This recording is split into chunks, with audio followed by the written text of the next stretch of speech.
voit des élèves qui, face à une dissertation, récopilent la leçon pour te donner. Non, ça ne marche pas. Il y a une méthode. Il y a une méthode.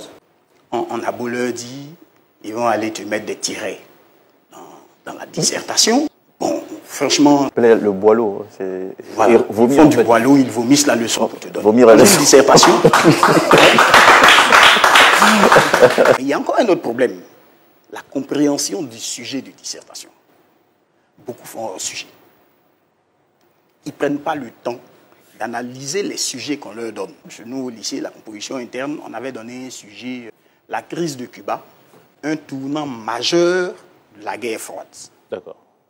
Quand ils ont vu la crise de Cuba, tournant majeur de la guerre froide, ce n'est pas leur problème. Ils ont raté et ils ont fait une étude de la crise. On ne sait pas ce qu'on leur demande. La crise de Cuba et la guerre froide. Il y a deux expressions importantes. Il y a la crise de Cuba, il y a la guerre froide. Oh, je leur ai dit, prenez le temps. Cherchez à définir chaque expression du sujet. Ça va vous permettre de comprendre ce qu'on vous demande. On ne sait jamais. Peut-être même que l'exemple que vous venez de donner peut arriver cette année au bac. Comment s'y prendre, voilà. Il s'agit pour eux déjà... parce que derrière un sujet de dissertation se cache un problème qu'il faut pouvoir sortir pour résoudre. Et c'est là que ça coince. Parce qu'ils ne font pas d'études parcellaires. Ce que les philosophes appellent études parcellaires. Ils n'en font pas.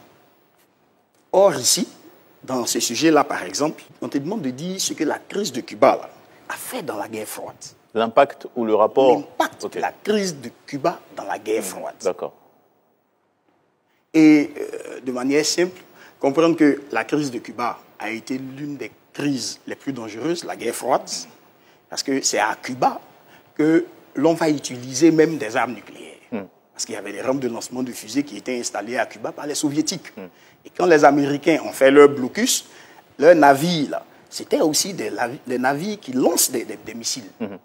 Donc, le risque d'affrontement était là. Et là, on est passé à côté d'une troisième guerre mondiale. Donc, ça a été quand même l'une des crises les plus dangereuses. À Berlin, dans les deux crises de Berlin, il n'y a pas eu d'armes nucléaires, mais à Cuba. Et pour une fois, Américains et Soviétiques étaient face à face, prêts à en découdre. Or, dans les autres crises, ce n'était pas le cas. Et dans l'autre partie, de montrer que c'est à partir de la crise de Cuba que les relations entre les deux grands vont changer. C'est à partir de la crise de Cuba qu'on va entrer dans la détente, dans la période de détente. Donc, comme ils ont compris qu'ils allaient non seulement se détruire, mais entraîner le monde dans leur destruction, ils ont décidé de revoir leurs relations. Et c'est là qu'on a parlé de coexistence pacifique. C'est ça qu'ils doivent vous montrer, en fait. L'aisance du professeur sur le sujet. Et Jean-Michel, souvent, ils te demandent, souvent les élèves, au lieu d'étudier, ils te demandent, monsieur, c'est quelle leçon qui va sortir à l'examen?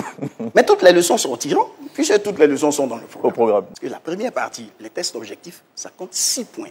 On leur donne déjà la chance d'avoir 6 points avant d'aller chercher les autres reste dans la dissertation et le commentaire de document. Mais la correction se retrouve avec des gens qui ont 2 sur 20. Et c'est dû à quoi?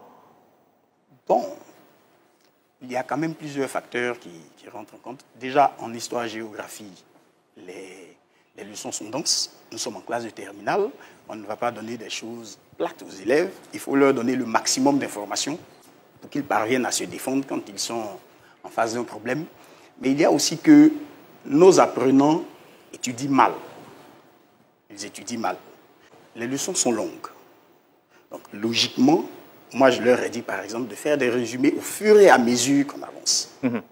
Durant l'année scolaire? Voilà, durant l'année scolaire. Il ne faut pas attendre la fin de l'année pour venir faire des résumés. Une leçon comme la bipolarisation, si tu attends la fin de l'année pour faire des résumés, tu ne vas pas comprendre. Pour comprendre une leçon, il faut déjà maîtriser son squelette. Il faut maîtriser les grands titres de la leçon. Le reste, ça vient. Mais tant que tu n'as pas maîtrisé ça, tu vas beau lire, tu ne vas pas comprendre. En histoire, surtout, ce sont des faits qu'on explique. En géographie, c'est plus l'actualité. Oh, ils vont passer leur temps à regarder, à plus y voir. Donc là, c'est bien. Mais il faut suivre l'actualité. Parce que c'est là.